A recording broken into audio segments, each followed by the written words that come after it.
രാമക്കൽമേട്ടിൽ orchid tourism seminar നടന്നു. പ്രകൃതി സൗഹൃദ വിനോദസഞ്ചാരം എന്ന ആശയം മുൻനിർത്തിയാണ് സെമിനാർ സംഘടിപ്പിച്ചത്. വൃക്ഷങ്ങൾ നിലനിർത്തുന്നതിനൊപ്പം വൈൽഡ് ഓർക്കിഡുകൾ റിസോർട്ടുകളിലും സമീപ പ്രദേശങ്ങളിലും സംരക്ഷിച്ച് ടൂറിസം കേന്ദ്രത്തെ അന്താരാഷ്ട്ര നിലവാരത്തിലേക്ക് എത്തിക്കുക എന്നതാണ് ലക്ഷ്യം വെച്ചാണ് പരിപാടി സംഘടിപ്പിച്ചത്.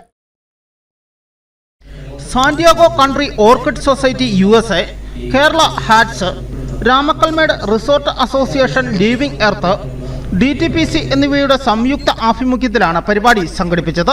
രാമക്കൽമേട് വിനോദസഞ്ചാര കേന്ദ്രത്തെ അന്താരാഷ്ട്ര നിലവാരത്തിലേക്ക് ഉയർത്തുക എന്നത് ലക്ഷ്യം വെച്ചാണ് പരിപാടി ആസൂത്രണം ചെയ്തത്.